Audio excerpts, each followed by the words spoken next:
Welcome to the Women on the Rise podcast. This is where we talk all things entrepreneurship aimed at female entrepreneurs. Whether you are just starting out or you have a 7 or an 8-figure business, we bring you the greatest tools, techniques, and ideas for inspiration for your business.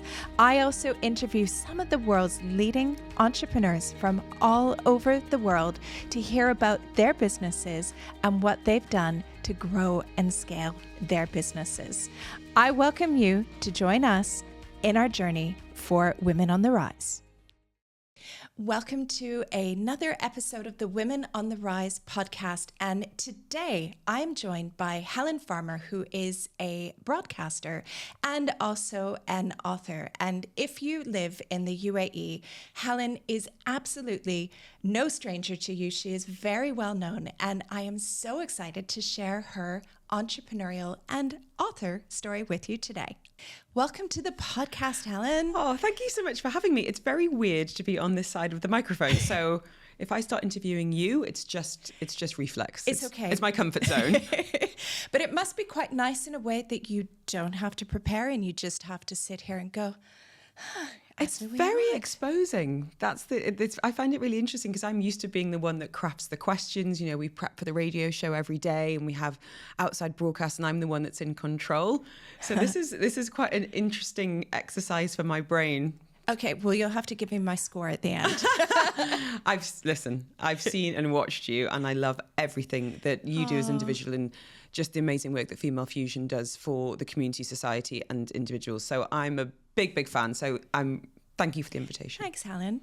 I've wanted to have you on for a long time and I'm really glad that we can have you now because you have a radio show in Dubai on Dubai Eye, but then you've also launched a book as well. I have. It feels like now is the right time because I'm having some really interesting conversations about obviously me as, previously being a freelancer, now a full-time employee, but also now having this idea of another identity, another hat. So I've worn a few hats in my time here in Dubai. I've been here for over 17 years. So I came to work in book publishing, so writing books about living in Dubai and resident guidebooks for expats in other parts of the world. Moved into magazines and started my own, and then went freelance just after my second birth of my daughter. So it was, I feel like I've had work for myself, I've been at home, I've worked for other people, I've worked for big companies, I've worked for small companies, and now, as you say, I'm with Dubai Eye 103.8 and have the afternoon show there.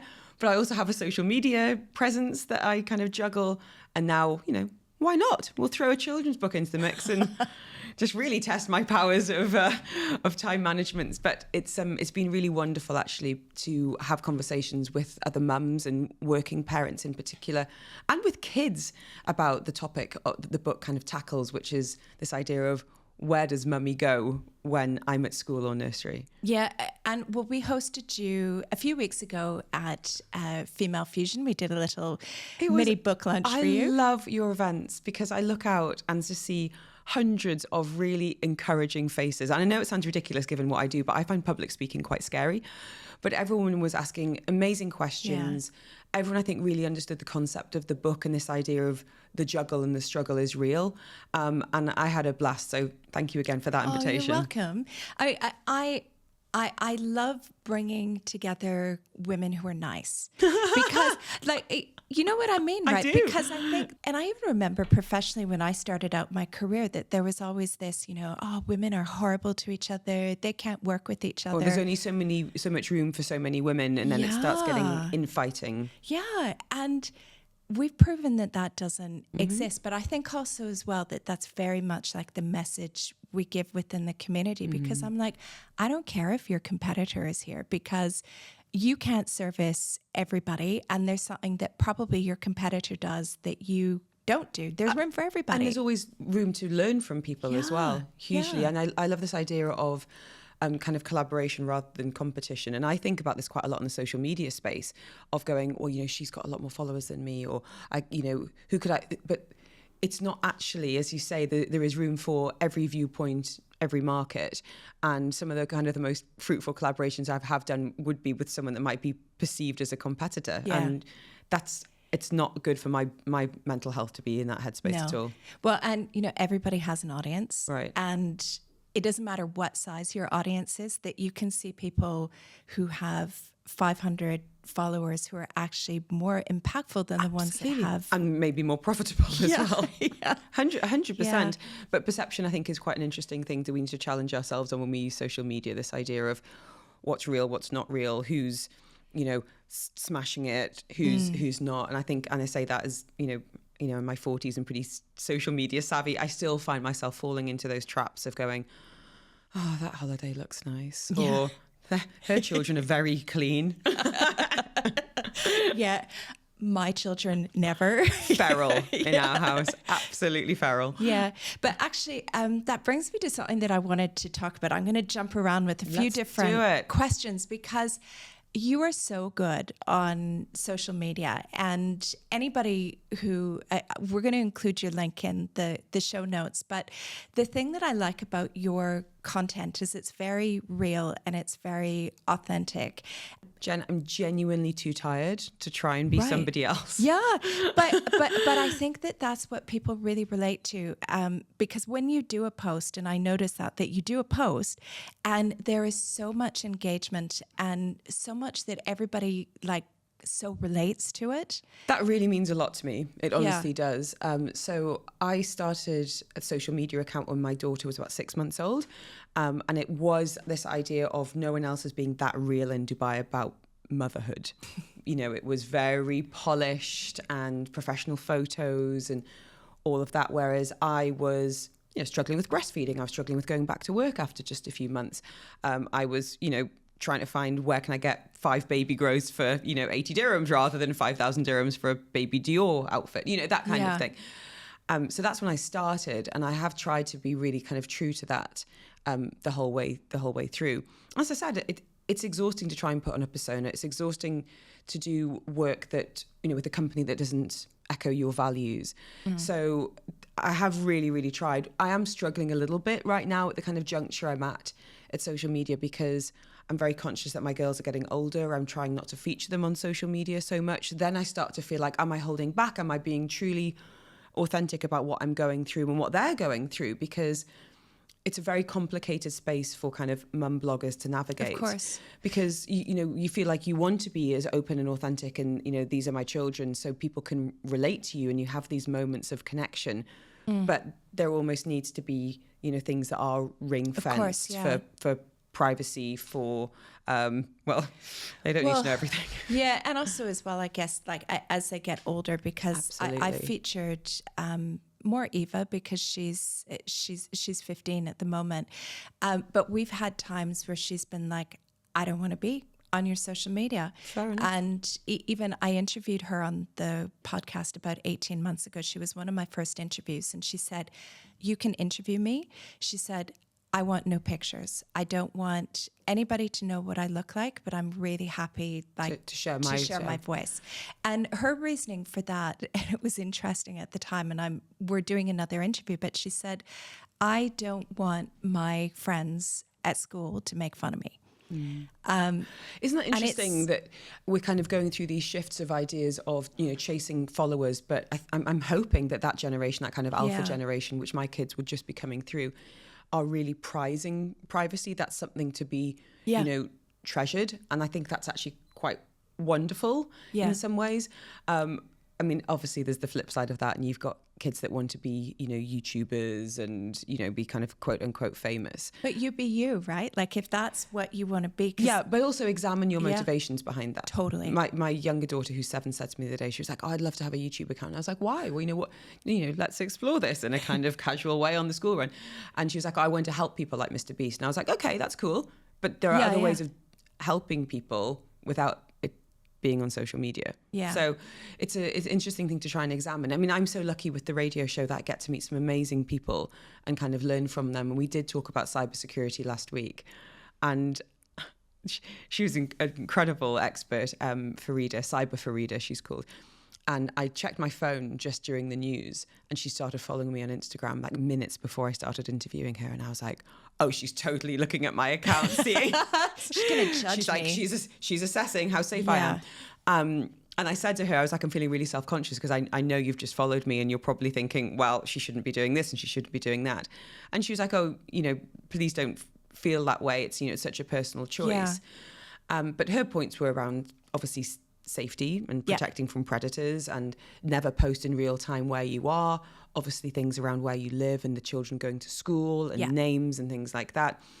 So it is a real kind of balance between that authenticity, but also trying to maintain, some things that are just for us. I very rarely talk about my relationship with my husband.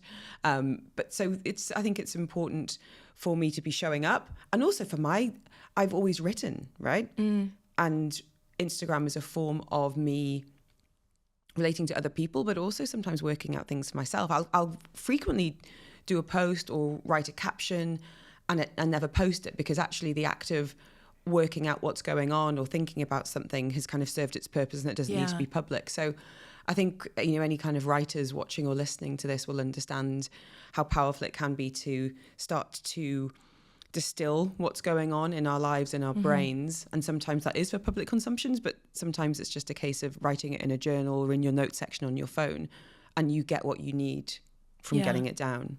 And are you... with your content as well, do you have support from anybody with that? Or are you doing all of it yourself? I've been asked this a lot recently. Because you're like especially your reels, really great. Like, thank you. Did you teach yourself how to do that? Do you know what? Social media is an absolute science, and I am not a scientist. I know there's all this idea of like optimum time to post and how many hashtags, and it's like, when do I have time? Right? Yeah. And, before you post a reel, you should spend half an hour engaging with this, and then this is what you should be doing immediately after. I'm like, no, I'm sorry. I'm just not going to do that, because my brain doesn't work in that way. My life doesn't work in that way. If I'm doing a paid for collaboration, then I often require a professional videographer. So I will build into the budget, and there's someone that I work with who I really love, and I love to support him. But that's quite rare, to be honest. Often it's me with your phone, with a phone or a tripod, or all the rest of it. So no. And what I kind of find quite interesting is that a missed opportunity? Could I be more efficient? Could I be getting more engagement? Could I potentially be making more money by taking it, quote unquote, more seriously? I haven't got the headspace for it. And right now I'm feeling quite comfortable with where I am. I say no to a lot of pitches and collaborations about kind of advertising and paid for content. I haven't got space in my life for it right now.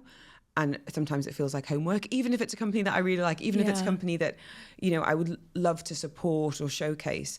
But you know what it's like, when you've got something in your diary and you think, this is going to drain me, not energize me, and it's just not worth that bank transfer. I'm starting to feel a lot more about, does this bring me joy? Right. And if it doesn't bring me joy, it's not really... I know, but that is a real privilege, because I think, when we come to talk about kind of the working mum juggle, I'm very conscious that I'm very lucky to love what I do, both full-time and to really enjoy social media. I do. I really enjoy interacting with people, discovering people, promoting people, because, journalistic, that's what I've done in various forms, be it on the magazine or the radio. It's like, you need to know about this person, hear what they've got to say, let me connect you. Like that's really where I get my energy. Yeah. But sometimes I think, I look at content creators who are setting out to monetize their account from the beginning. I'm like, you are going to find that really soul destroying. Of course. And I think sometimes as well, people will look at you or look at me and be like, oh, how does Helen do this? And how can I emulate it?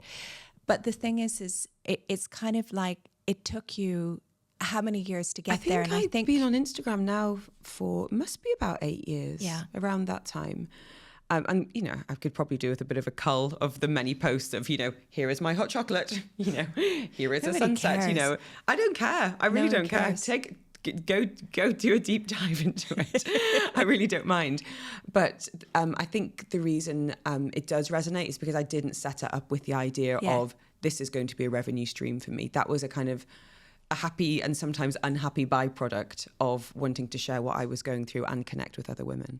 And did you find that it was always really easy to kind of show up and do those videos, or did it take a lot of kind of like, oh, I'll post this, I don't really like it? No, because I've always only really said yes to companies that I did want to work with. Okay. And sometimes, not recently, certainly not in the last few years, but there have been situations where I've thought, oh God, I've just got to, just got to do it. But then I think that can be the case in a lot of people's jobs. Of course, yeah. You've sometimes, and I'm thinking about the radio now more than social media, sometimes you just have to keep showing up. Yeah. And that can be really hard because we all have this other life going on. I've had some sad news over the last couple of weeks about a friend passing away, and that was on the Saturday night, and Monday afternoon I'm on air being like, hi, it's great to have you with us. I'm live until 5, whereas I was then going into the green room crying. Yeah. And it's, in some ways it can be really helpful because you have to keep showing up. You have to be in that moment. You have to be with someone, looking at the clock, looking at the screens, and your head does go somewhere else. And that adrenaline can carry you through for 3 hours. And then you get to the end of that time and it's like, power down. In some ways I was like, I would love a job where I could hide behind an Excel spreadsheet for a few hours and quietly cry. But it's it has been quite helpful over the last couple of weeks to really be in that moment and be with the people that I am speaking to. Yeah, it's interesting how different people manage that. I also hear from so many entrepreneurs too that they really struggle with showing up. They find that that's such a hard thing, that they don't like showing their face. They don't like being in photos. Self-promotion as well. Self-promotion, yeah. And that's hard. It's a hard thing, but it's almost something that you kind of have to get used to. You do, and I think you do get more comfortable with it, and you have to do it in a way that feels comfortable to you. Because I see some people, I'm like, oh, you really don't want to be on camera, do you? I can see your eyes are like, this is horrible. And then people sense that, I think a lot of the time. There are ways of showing up and promoting. One thing I'm hearing from a lot of people right now, especially entrepreneurs, is this idea of what do people think of me? So I get this, not so much with content, but if people message me, I feel really bad if it takes a long time for me to reply, or I'm not able to give someone the answer that they need or the time that they need, because I don't want people going, oh, I messaged Helen Farmer and she didn't reply, or I messaged Helen and she supports other small businesses but she wasn't able to support mine. And I hate this idea of it's horrible. It really doesn't sit well with me. You can imagine with the your community inbox, the size of Female Fusion, it's, oh my God, so hard. And because you do want to help everybody. I want genuinely to serve people.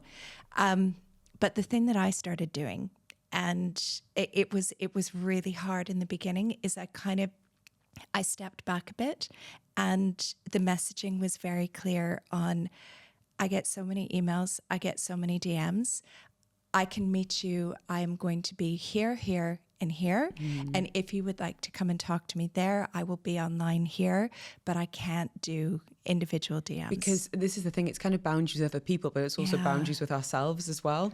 Well, I was getting messages in the middle of the night and, because you care, you genuinely care, but it's also I can't solve the world's problems. I can't solve everybody's business problem. And this was something I really struggled with when I went freelance. So I was working in magazines, and after having my first daughter, went back, as many women have done quite quickly here in the UAE. And then when she was about a year old, I decided to go freelance for laughably better work-life balance. Anyone who is freelance or works themselves know that you don't switch off. Yeah. And that was something I really, really struggled with this kind of scarcity mindset of, if I don't reply to that email, if I don't take that job, if I don't do that piece of content, because I was doing a lot of writing at that point for clients, then who knows when the next piece of work is going to turn up? Who knows who's going to be paying me next? And that was something that I really, really struggled with, because the whole idea was I was going to be with my daughter more and more present. But as it turned out, we've got this blessing and the curse of emails on our phone, right? It means you can be at the park with your kids and, quickly reply to someone, but it also means you're in the park with your kids on email. And that was something I found really, really hard to be like, here's, this is these are my, this is what I expect from you as a client, or, but also, Helen, you need to stop. I find it very hard to stop. Yeah. Did you find a solution for that, or? By accident. So I started freelancing, as I said, doing lots of writing. And then because I had done broadcast journalism at university, and because I had been a guest on radio with that magazine editor hat on, when I went freelance, I reached out to Dubai Eye and said, I'm available for some shifts now. So I started doing a couple of occasional shifts, and then things changed with the grid. And they said, we've got this afternoon spot and we want to do an afternoon show with you. And I remember being in that office, and I think I just went grey, and I was like, no, Really? I'm okay, thank you. I really, that wasn't the plan. And that's been 6 years now. 6 years, wow. So I guess my answer is I stopped doing so much freelance, and I started having more structured, salaried time as such. And then that meant that I had the option of topping up my income occasionally with freelance writing, and then of course some social media when I wanted to. So it was kind of forced upon me. So I don't know how freelancers and entrepreneurs do it. I honestly don't. I think it's incredibly exhausting, and there's a lot of adrenal fatigue going on out there. And this kind of myth of having I'm going to work for myself so I can be present. That would, please, in the comments, tell me how. Yeah. Well, I think as well that the people who truly have that have been doing it for a while, and they get to a point where they're like, this is what I do. This is how much it costs. Yeah. If you want it, great. Yeah. If you don't, and these are the ways. I have thought about getting some kind of virtual assistant, or even, I'm not going to say his or her name, but someone in Dubai has a fictional manager, and this person who was them deals with all of the admin and deals with you need to go through this is what this is going to cost. You do not put my logo on anything until you've paid 50% up front. They're the kind of the good cop, bad cop. And I'm like, maybe I need a fictional manager. Yeah, but you can't reveal that. You'll have to be like, oh, and I know. Now I know your secret. Shouldn't have said it on the podcast. So the juggle is pretty real right now. Yeah. I could do with a clone or two, Jen. Clone or two, or just kind of having that support to manage your life. I sort of feel like I need a wife at home. Well, I have a wife at home. And I say this as someone who's got a really engaged, active, supportive partner, for one. I'm doing this with a job and maybe a couple of other jobs that I genuinely really enjoy. I have amazing help, Loretta, at home. I've got kids who, they're challenging in their own ways, but in terms of additional needs and costs associated with that, that's not something that we're navigating.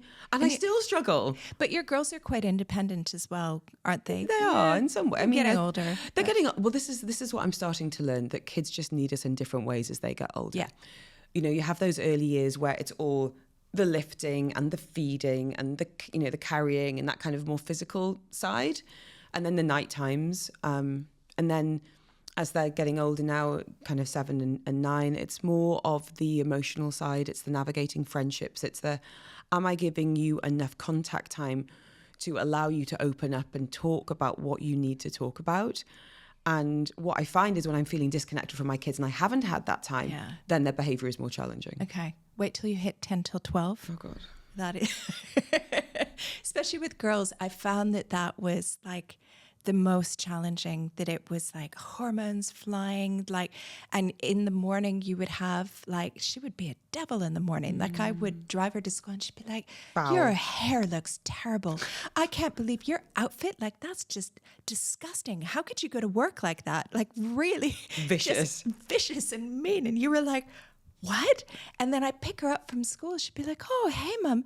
Oh my God, you look amazing How today. was your day? I care." Yeah, and I was like, "Oh, Jen, this scares me. This scares me," because I was a pretty horrible teenager. Oh, I was as well. Yeah. When I told my mum I was having my first daughter, she was like, "Well, if anyone deserves to have a horrible teenager, Helen, it's you." And my mum said the same thing. She's like, "I put the curse on you."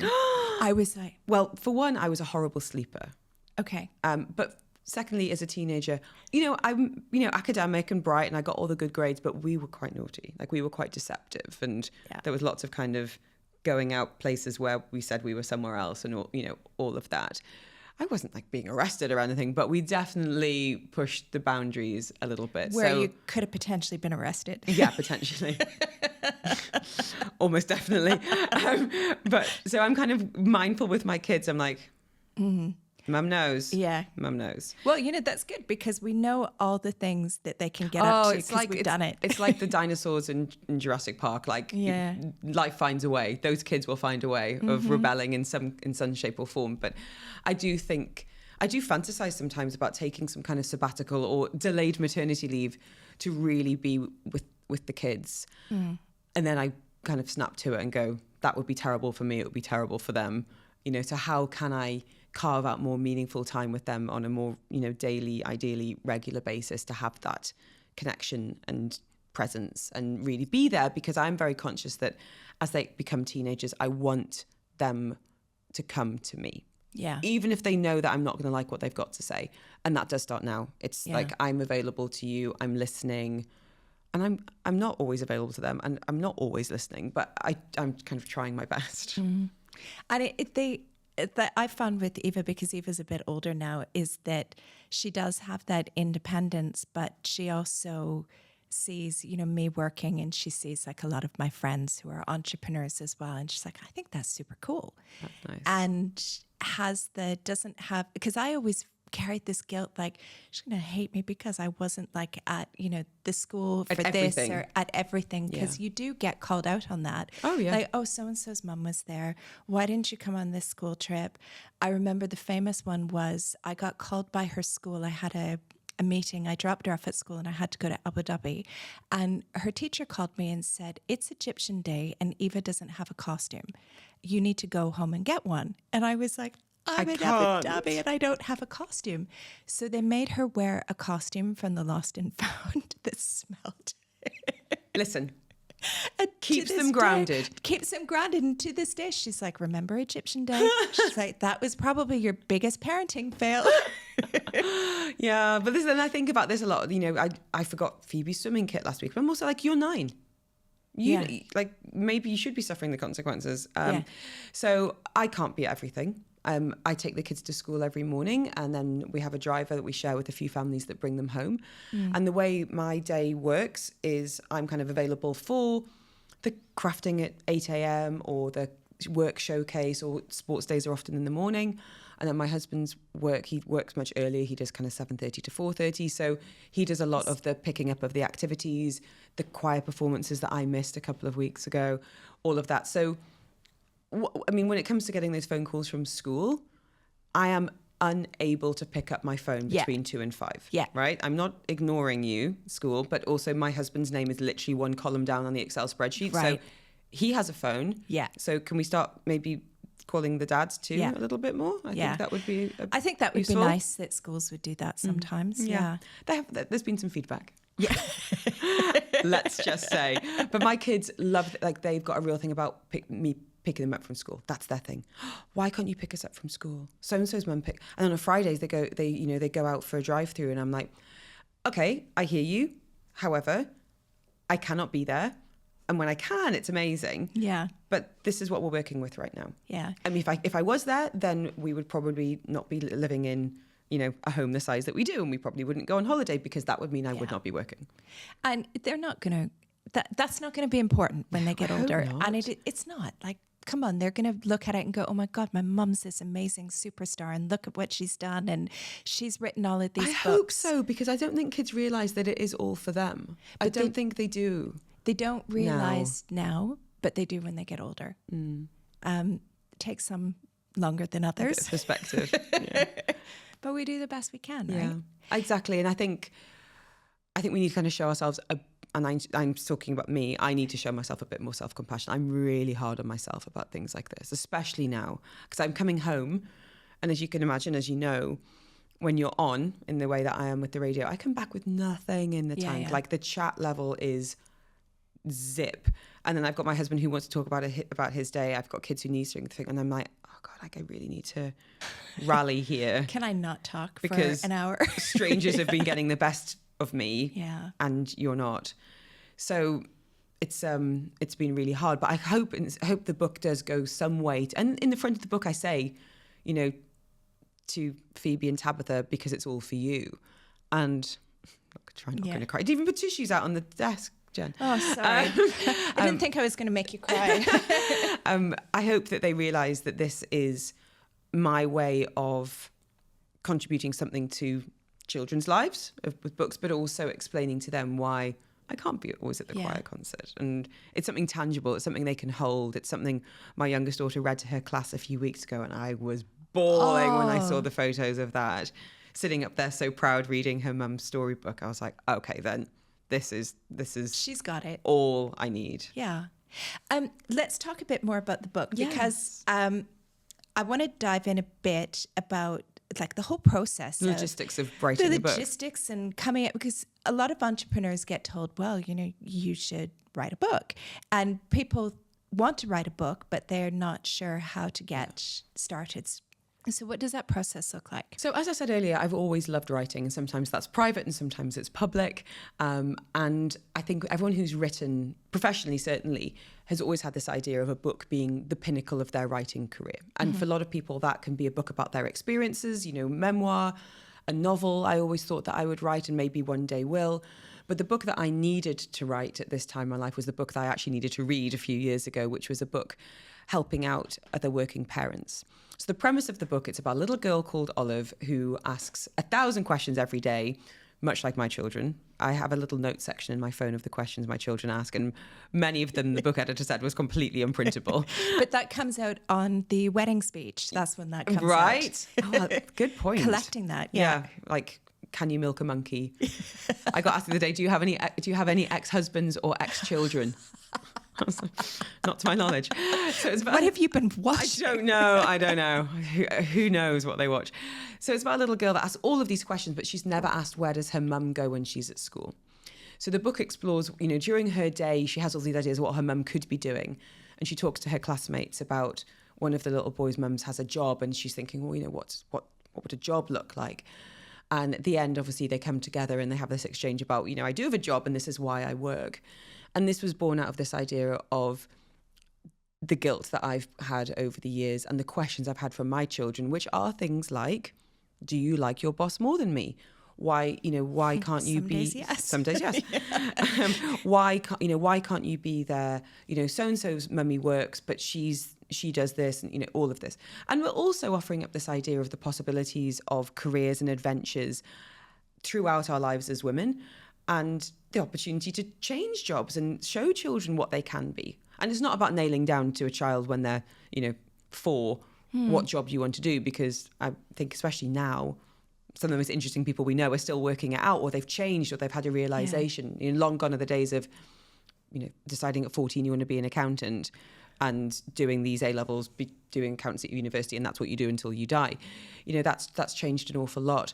So the idea of the book was this book that I needed. And also because of what I do, I have access to amazing educators and, you know, nursery and school teachers who've said to me numerous times that a lot of children do think their mum just sits in the car all day, that they drop them off at nursery at school. And her sole purpose in life is to wait for you to be ready to be reunited. And it hasn't occurred to them that she might drive somewhere or do something or meet someone or, you know, have this other life. So it's called My Mummy's Secret Adventures, and that's what it's exploring. So that's where the idea came from. And writing it, you know, you can write hundreds of thousands of words. This one's around, 800 to 1,000 because it's for children. And obviously it's a picture book with amazing illustrations from Pavi. So the writing process wasn't that long. The part that was my mental barrier was admitting that I wanted to write a book and then reaching out to a publisher and saying, this is my idea, what do you think? And having that moment of vulnerability of waiting for the email and going, oh, you think it's terrible? Oh God, this is horrendous. And then we obviously got to a point with edits where they said, we want to do this. It takes a long time to write a book. It takes a long time to produce a book. It's like 9 months. It's like having another child. Like Olive in the book, I guess, is my third child. Because it does take a long time. And I did think about going down the UK route. I was in contact with a number of agents. That takes even longer. That can be, 2-3 years. And I'm quite an impatient person. I've got this body of work now. Let's get it out there. So I work with a publisher here in the UAE, Dreamwork Collective. So Kira's based here. Her book editor's in London. Pavi, the illustrator who we found, is in Singapore. So we had this kind of all-female team working across numerous time zones to get this to life.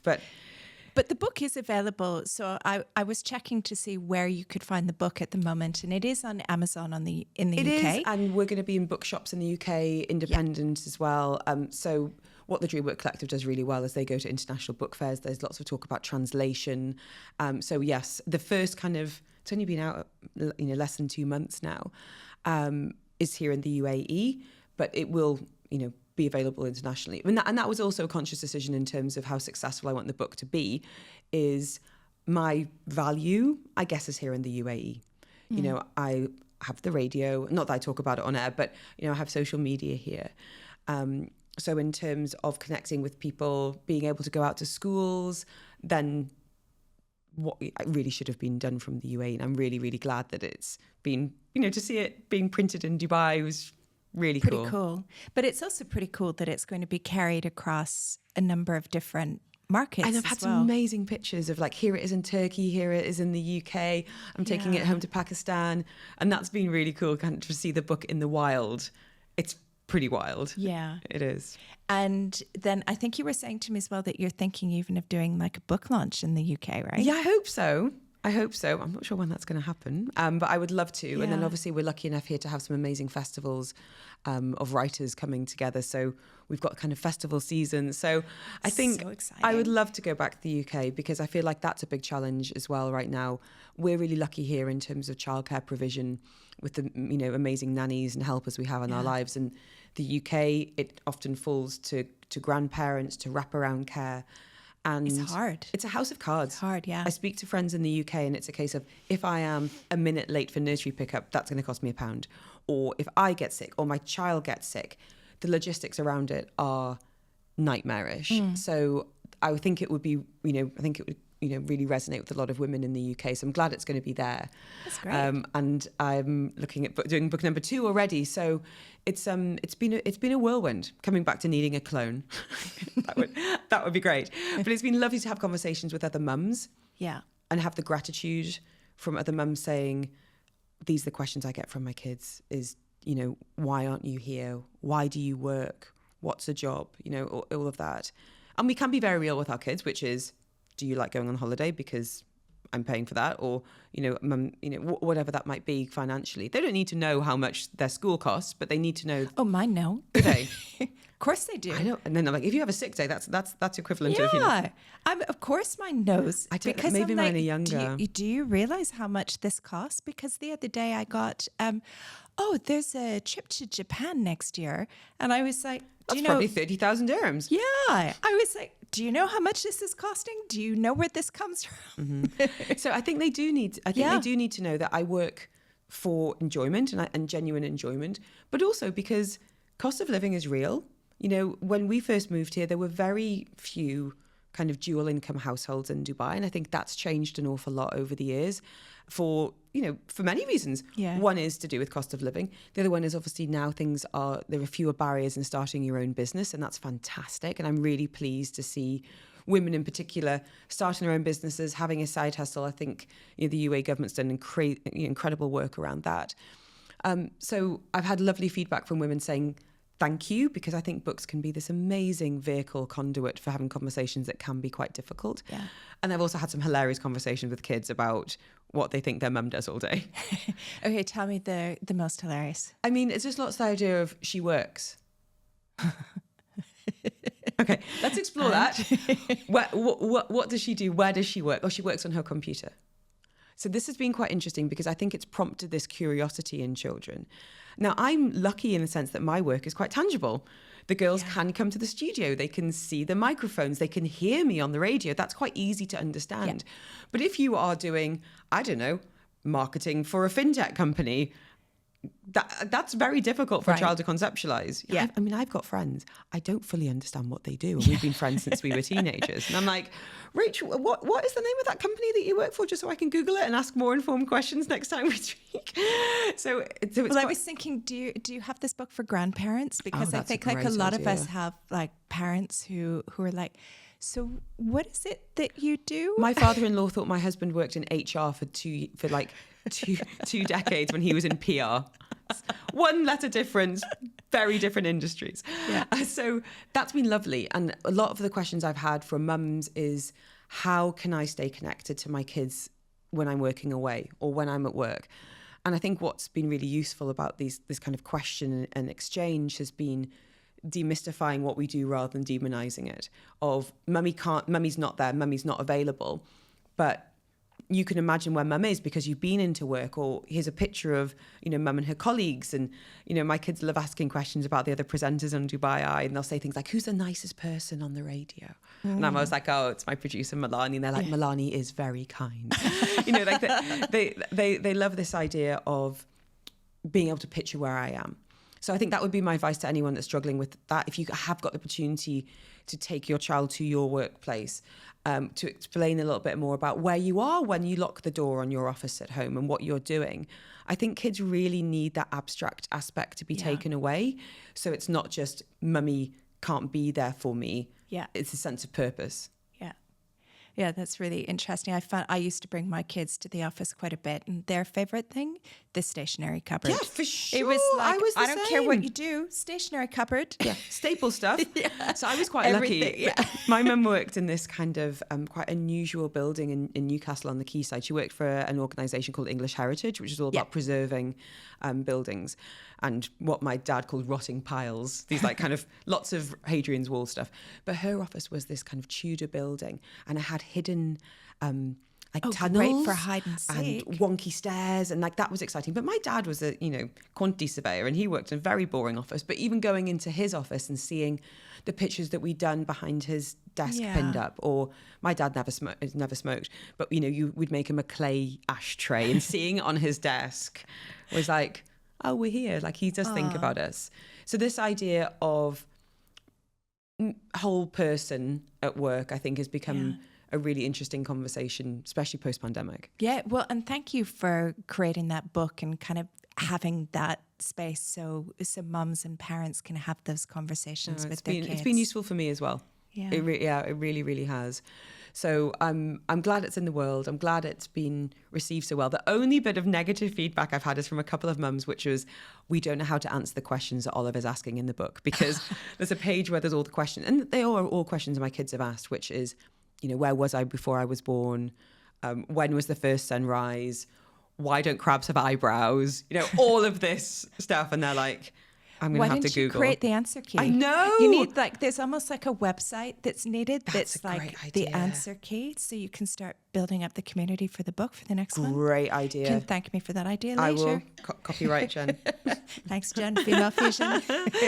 So I'm pleased. I'm really pleased. Amazing. And thank you for saying that. Yeah, well, thank you for joining us on the podcast. And I'm so excited to see book number 2 and to see more fabulous content coming out from you as well. And I really think that if people are struggling showing up or feeling that they don't know how to be authentic, I think what you put out on social is a really good role model for people. Well, and honestly, thank you for the invitation, and thank you to everyone that does reach out to me, because that was the whole point of me being on social, and to the extent of being on radio too. It's this idea of these moments of connection that we might be living in a really busy, transient city. We might feel like we're carrying the world on our shoulders. And I think everyone is carrying far more than they show, even to their friends or on social media.